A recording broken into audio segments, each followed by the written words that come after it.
उसके बाद भाई देखो आपने खत्री भाई आपने डेब्यू तो एज रैपर करा हाँ। और चले गए फिर आप म्यूजिक में, मतलब ये स्विच कब आया फिर? ये स्विच आया भाई, हमने क्या करा, मिक्स हमें एक बिजनेस करना था। 2018 की बात है ये। सब कुछ हो गया, ब्लैक एंड वाइट हो गया, स्नो वाइट हो गया, सब कुछ बढ़िया चल रहा है, गाने आ गए थे, चल रहे थे सब कुछ। तो 2018-19 की बात है। जो भैया थे दिव्येश भैया, जो प्रोड्यूसर थे हाँ हाँ। एडी भाई के, तो एडी भाई को उन्होंने फ़ोन करा कि भाई ऐसे ऐसे एक प्रोजेक्ट करना है और उसके ऊपर बनाना है, एजुकेशन के ऊपर, और बजट है 10,000 रुपये। एडी भाई ने बोला, अरे पागल हो क्या, मैं 10,000 के प्रोजेक्ट करूँगा क्या, ये है वो है, मैं नहीं करता ये प्रोजेक्ट। मैंने कहा फिर क्या करना है? कह रहा खत्री कर लेगा, खत्री को फ़ोन कर लो। मुझे याद है मैं आश्रम की रेड लाइट के नीचे पैशन प्रो बाइक पे था, हेलमेट मेरे सर पे लग रहा था। एक ड्रीम कॉल नहीं होती प्रोड्यूसर की, यार हमें कब प्रोड्यूसर कॉल करेगा, हम पे तो मुझ पे तो ये था कि मैं मिला तो हुआ हूँ बट हम किसी से डायरेक्ट नहीं हुए कभी, क्योंकि मेरी वो आदत नहीं कि अगर मैं आपके थ्रू भाई से मिला हूँ तो मैं भाई का कभी नंबर मांगूंगा ही नहीं, जब तक कोई ऐसे सर्कमस्टेंसेस ना बन जाए कि हाँ भाई आप शेयर कर लो या आप ही ना बोल दो। तो एक प्रोफेशनलिज्म होता है काम करने का, वो हमेशा रखना चाहिए कि अगर वो उनका आदमी है तो वो उनसे ही बात करे, और अगर उनको कोई मेरे से चीज़ें कन्वे करनी है तो वो उनके थ्रू मेरे से करे। भाई रेड लाइट के नीचे मैं आश्रम की, मेरे को मेरी बेल बजती है फ़ोन की। मैंने फ़ोन उठाया, मैंने कहा हेलो। कह रहा खत्री कैसे हो? मैंने कहा बढ़िया भैया। कह रहा दिव्येश बोल रहा हूँ। मैंने कहा हाँ जी भैया कैसे हो नमस्ते। 3 से 4 सेकंड तो मैंने सांस ली थी ये यकीन करने में कि मेरे पास एक प्रोड्यूसर का कॉल आया। प्रोड्यूसर का मतलब आज के टाइम पे भी एक गॉड से कम नहीं है एक आर्टिस्ट के लिए, और तब भी नहीं था। प्रोड्यूसर जो आर्ट ही तो है भाई, आर्ट इज इमोशन है, लेकिन पैसा चाहिए। अब हम ये भाई ये तामझाम, ये इमोशन से तो हम काम कर सकते हैं ना, बट ये तामझाम कैसे आएगा? ठीक बात है, पैसों से आएगा। जो आर्टिस्ट इसको समझ गया वो सरवाइव कर लेगा, जो नहीं समझा वो नहीं कर पाएगा। जो कहते हैं ना पैसों में क्या है, पैसों से क्या होता है, ये भाई चाहिए। ठीक है, भाई का फ़ोन आया, कह रहा खत्री एक प्रोजेक्ट करेगा 10,000 रुपये का, ऑडियो बना के देनी है। मैंने कहा अरे भैया कैसी बात कर दी, लेट जाऊंगा बहन से 10,000 रुपये। भाई गाना बनाने के पैसे मिल रहे हैं, अब कमाना नहीं पड़ रहा, अब वो कैनोपीज नहीं लगानी पड़ रही, अब वो अखबार नहीं बांटने पड़ रहे, वो 50 चीज़ें नहीं करनी पड़ रही, छोटे मोटे काम। अब पैसा सामने से बंदा दे रहा है। अबे जब वो इतनी मेहनत करके भी तो मैं गाने बना रहा था, अब तो बहनचो मुझे सामने से, अभी एडी भाई की मैनेजमेंट चल रही है, उनके सारे चीज़ें मैनेज हो रही है कि भाई हाँ इश्का राजा को ऐसे प्रमोट कर लेते हैं, वैसे प्रमोट कर लेते हैं, ये टिकटॉक पे कैंपेन करा देते, सब कुछ। तब तक आप तो मैं मैनेज कर रहा हूँ, मैं पीछे पीछे ना जॉब कर रहा था भाई, मैं कॉल सेंटर में जॉब कर रहा था उस टाइम पे, क्योंकि हो गया ना भाई, स्नो वाइट आ गया, ब्लैक एंड वाइट आ गया, उसके बाद मैं रैपर हूँ, अब मैं कब काम करूंगा, पैसा था नहीं। ये तो गाना मैंने बताया ना, एक तो हमने पापा से लेके बना दिया स्नो वाइट तो, और ब्लैक एंड वाइट प्रोड्यूसर ने बना दिया, समझ गए। उसके बाद मैं क्या करूं, उसके बाद सरवाइव तो करना है ना भाई। अब अगर और गाने बनाने हैं तो और पैसा चाहिए, तो पैसा करने के लिए जॉब करनी है। तो मैं साउथ एक्स में कॉल सेंटर में लग गया। हेलो सर गुड आफ्टरनून, मैं विराज बात कर रहा हूँ आरबीएल बैंक के बिहाफ से, और आपका नाम और नंबर सेलेक्ट हुआ है आरबीएल बैंक के first year free life time first year free credit card के लिए, जिसमें आपको लॉन्च एक्सेस फ्री मिलेगी और आपको हर ट्रांजैक्शन पे 5% कैशबैक मिलेगा सर। और आपको कोई डॉक्यूमेंट भी ज़्यादा नहीं देने, आपको एक सैलरी स्लिप, बैंक स्टेटमेंट और ये सब आपको प्रोवाइड कराना है, और बंदा हमारा उठा लेगा। और ये वो हम भाई ये करने लग गए, हम कॉल सेंटर में लग गए भाई। 6,000 रुपये सैलरी थी, स्टार्टिंग में 3500 थी, फिर धीरे धीरे करके बढ़ती रही। साल भर काम करा आपने? अभी उसका भी गेम बताऊंगा आपको। ठीक है।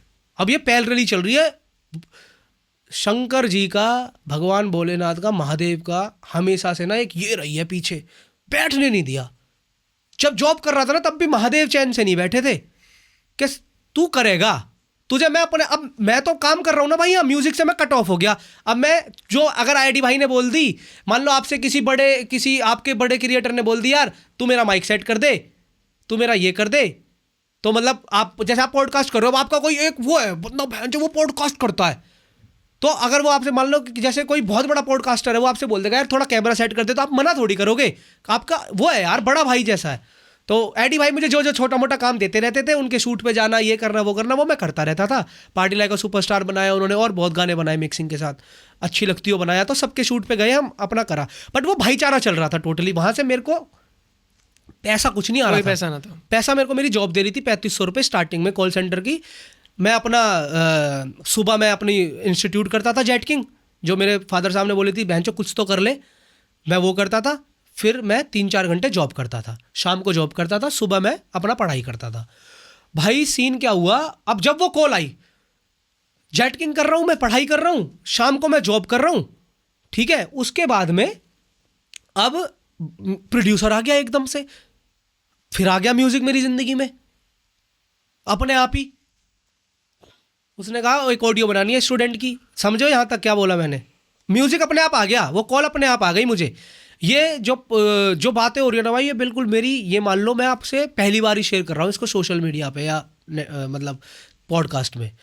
तो चीज़ें क्या हुई भाई, उसके बाद में मैंने कहा यार ठीक है भाई मैं कर दूंगा। मेरे को तो भाई बहुत खुशी हुई कि बहन चो मुझे 10,000 रुपये मिल गए।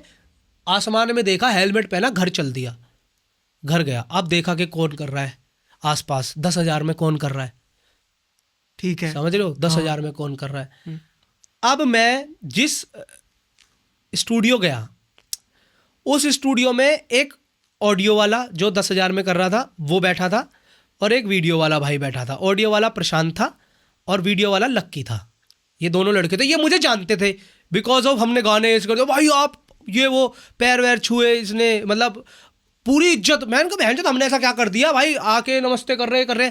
हम तो पहली बार, क्योंकि हम लोकल में हम हिट हो गए थे, बट ऐसा नहीं हो गया था कि बहन चोद हर जगह जैसे हनी सिंह हो गया कि खड़ा हो गया कहीं भी तो लोग पहचान गए। टाइम लगाते थे, 10 जगह में से एक जगह कोई ना कोई भाई पहचान लेता था, वो वाली फैन फॉलोइंग हो गई थी उस टाइम पे। तो हम गए, मुझे क्या पता पहचान जाएंगे, मैं तो एक जा रहा था, मैंने कहा भाई मुझे 10,000 में एक ऑडियो बनानी है, वो देनी है। अब क्या हुआ कि वो ऑडियो हमने बनाई। अब क्योंकि वो वीडियो वाला फैन था, उसने बोला भाई इसकी ना वीडियो कर दूंगा मैं आपकी। मैंने कहा वीडियो कर देगा, कह रहा, मैंने कहा भाई मेरे पास तो बजट नहीं है। कह रहा भाई कोई बात नहीं, आप बस खर्चा पानी देख लेना, जो आना जाना ये रहेगा, कैमरा वैमरा मेरे पास सब है, मैं सब ले आऊँगा। ले बहन चोद। अब वो वीडियो बना ली हमने उस ऑडियो की, 10,000 रुपये मिले हमें, जिसमें से 8-1 हज़ार वैसे लग गए ऑडियो बनाने में, 2-1 हज़ार हमारे कन्वेंशन में लग गए। वीडियो बना के मैं ले गया भाई। दिव्येश भैया बोले सुना गाना, दिव्येश भैया नोएडा रहते थे, उन्होंने मेरे को प्रोड्यूसर ने बुलाया घर कि भाई सुना खत्री क्या बनाया है। मैंने कहा सर सुनाऊं, दिखाऊंगा। कह रहा ऑडियो क्या दिखाएगा, सुनाना चलाना। मैंने कहा वीडियो लाया हूँ, बताई नहीं थी मैंने तब तक उन्हें। कह रहा बहन जो 10,000 रुपये वीडियो बना लाया। मैंने कहा हाँ। कह रहा बढ़िया बहन जो, दिखा भाई। वीडियो देखी, उनकी गांड फट गई भाई वीडियो देख के, 10,000 रुपये का प्रोडक्ट देख के। मतलब उनकी बेसिकली 10,000 रुपये में कि ये बंदा ये क्या करके लाया है भाई। तो कह रहे 10,000 रुपये में बंदा क्या करके लाया। उन्होंने अपनी वाइफ को दिखाया, अपनी मदर को दिखाया कि ये 10,000 का प्रोजेक्ट है, मैंने इसको बस 10,000 रुपये दिए थे। बौखला गया भाई वो आदमी, क्योंकि प्रोड्यूसर है वो, समझो। उसके पैसों को पहले, मतलब उसके पैसों को किसी ने ऐसे यूटिलाइज करा कि वो सोच ही नहीं सकता कि 10,000 रुपये में कोई मुझे ये कंटेंट दे देगा। मैंने कहा ठीक है जी ये लो। अब क्या होता है भाई, उसने मेरे को सामने से ऑफर कर दिया कि मेरे साथ बिजनेस कर ले। मैंने कहा किस चीज़ का बिजनेस जी। कहते स्टूडियो खोल लेते हैं एक। मैंने कहा मुझे तो कुछ आता नहीं। कह रहा तू मैनेज करेगा। मैंने कहा इन्वेस्टमेंट बहुत लग जाएगी। अरे कितनी, 4 लाख, 5 लाख, 10 लाख, 15 लाख, 20 लाख। मैंने कहा जो मैं क्या अमाउंट सुन रहा हूँ। अब मैं तो यहाँ अपना तुम्हें कंटेंट देने आया था, तुम कंटेंट लो। वहाँ भाई सुबह से शाम हो गई, डिनर हो गया। अब इस समय तक एडी नागर भाई को कुछ नहीं पता, ठीक है, कुछ नहीं पता उन्हें कि क्या चल। उनको तो ये था बहन 10,000 रुपये की क्या ही दे देगा करके। अब वहाँ मीटिंग चल रही है उनसे, प्रोड्यूसर से। भाई प्रोड्यूसर को भी क्या होता है, एडी भाई एक आर्टिस्ट है। प्रोड्यूसर ने देखा कि ये एडी भाई को मैं एक ऑफिशियली मैनेज नहीं कर रहा था, बट हाँ जैसे पता होता है ना, जैसे आपने देखा होगा कि हर आर्टिस्ट के साथ एक उसका भाई होता है जो उसकी चीज़ों को संभाल रहा होता है। तो एडी नागर का वो भाई मैं था, तो उसने वो भी देख रखा था कि ये संभाल लेता है, ये मैनेजमेंट में तेज है। मैंने कहा कर लूँगा। कह रहे कैसे करेगा। मैंने कहा मेरे पास है बंदे। अब वो ऑडियो वाले और वीडियो वाले फैन थे फैन जो। मैंने उनसे पूछी, मैंने कहा क्या सैलरी मिल रही है तुम्हें वहाँ, कैसे काम कर रहे हो। कह रहे ऐसे ऐसे काम कर रहे हैं भाई हम तो वो बंदे बढ़िया थे दोनों, लक्की और प्रशांत। तो अभी इसकी वीडियो लक्की नहीं करी है, अभी 9 लाख रुपए की वीडियो बनवाई है उससे हमने अभी। 9 लाख की है कि 9 लाख की, इसकी ललित की। मतलब अभी तक वो बंदे हैं। और सोचो तब से दुनिया बदल जाए, कुछ भी बदल जाए, कुछ नहीं भाई, अपने रिश्ते नहीं बदले कभी। मतलब अपनी साइड से तो किसी के लिए कोई द्वेष नहीं आया कभी। तो क्या हुआ भाई, बुला लिए वो स्टूडियो में दोनों बंदे? मैंने उनसे पूछा पहले, लक्की से पूछा। मैं लक्की ज़्यादा मेरे क्लोज था थोड़ा, कि लक्की ज़्यादा भाई मानता था, वो प्रशांत थोड़ा सोफिस्टिकेटेड था। तो मैंने लक्की ऐसे ऐसे बात है, कितनी सैलरी वैलरी पे काम कर रहे हो? कह रहा भैया कुछ नहीं, वही 10-12 हज़ार मिल जाते हैं। मैंने कहा पार्टनर बनोगे? कह रहा मतलब कैसे? जिस ऑर्गेनाइजेशन में तुम काम कर रहे हो रिस्क है, क्योंकि हम नया खोलेंगे, 10-10% के पार्टनर बन जाओ। कह रहा 10-10% कितना भैया, कैसे मतलब कैसे होगा? मैंने खर्चे तुम्हारे सारे उठ जाएंगे, 10-15% के पार्टनर बन जाओ, दोनों आ जाओ। कह रहे ठीक है भैया आ जाएंगे। मैंने दिव्येश भैया से उसी टाइम में कहा भैया डन है। बंदे मिल गए, ऑडियो वाला भी वीडियो वाला भी, टीम तैयार हो गई। उनको क्यों चाहिए था स्टूडियो? उस टाइम पे भुवन बाम है ना, बीबी की वाइन्स, उनका इंडिया टूर उन्होंने ही कराया था, जो पहला इंडिया टूर था। उसकी जितनी भी मैनेजमेंट थी, जितने भी ग्राफिक्स थे, जो भी मैनेजमेंट के ग्राफिक्स बनने थे, वो सब उन्हें बनवाने थे। तो वो बनते बहुत महंगे। तो उनको ऐसा लगा कि मैं साला क्यों ना ऑडियो वीडियो का काम तो कर ही रहा हूँ, मैं एक स्टूडियो ही खोल दूँ, और बंदा खतरी है ही मैनेज करने के लिए। अब मैंने प्रूफ कर दिया खुद को कि मैं 10,000 रुपये में ये चीज़ कर सकता हूँ। उनको ट्रस्ट हो गया बेसिकली, एक ट्रस्ट ही तो बिल्ड करवाना होता है ना, वो हो गया भाई काम। अब क्या होता है वहाँ से मैं निकला हूँ 5 लाख रुपए की डील करके दिव्येश भैया के घर से सेम डे। उस टाइम पे, और 2017-18 की बात है, 5 लाख 10,000 का प्रोजेक्ट देना था बस। लेकिन फिर महादेव ने क्या करा, खाली हाथ नहीं भेजा मेरे को। वहाँ से मेरे को 5 पेटी लेके भेजा और मैं अपने घर आ गया। मुझे नींद नहीं आई उस पूरी रात। अभी भाई मैं सच बता रहा हूँ, तुम सिर्फ सुन रहे हो, मैं बोलने के साथ साथ ना मेरे दिमाग में ना वो विजुअल्स चल रहे सारे। और ये बहुत मैं श्रिंक करके बताने की कोशिश कर रहा हूँ, बातें तो बहुत थी। अब एडी भाई का आता है मेरे पास अगले दिन फोन, करो बहन से तूने क्या कर दिया ये? मैंने कहा क्या हो गया भाई? करो तूने मेरे को बताया भी नहीं। मैंने कहा क्या नहीं बताया? अब मुझे नहीं पता ना किस चीज़ के लिए कॉल किया। करो बहन जो मैंने सुनिया तुम दोनों स्टूडियो खोल रहे हो, पार्टनरशिप में स्टूडियो खोल रहे हो। मैंने कहा हाँ भाई। कह रहा बहन जो यार तू सही है, ये वो बहन जो फुल पावर। मैंने कहा भाई तो क्या हो गया, आर्टिस्ट तो आप ही हो, गाने आपके सारे फ्री है, रिकॉर्डिंग करो, ये करो वो करो। कह रहे ठीक है कोई दिक्कत नहीं है, बढ़िया अपना हम करके आओगे भाई स्टूडियो। आप किस्मत देखो बहन भाई, तुम कहोगे इतनी महादेव की कृपा रही है ना। जिस टाइम पे मुझे स्टूडियो खोलना था, जिस टाइम पे मेरे पास बजट भी था, प्रोड्यूसर भी था, सब चीज़ थी, हमने 1 महीने ना रज के बहनचोद जगह ढूंढी। जैसे अब आपने ये सेटअप एक जगह ही तो कर रखा है ना, नहीं स्टूडियो नहीं बनाने देंगे, ये नहीं करने देंगे, वो नहीं करने देंगे, फलाना नहीं करने देंगे, कमर्शियल स्पेस लो, ये लो वो लो। हाँ। मैंने कहा बहनचोद, मैंने भैया से बोला भैया कुछ नहीं हो रहा। अब कुदरती क्या होता है, मिक्सिंग भाई को शिफ्ट होना था दिल्ली से मोहाली,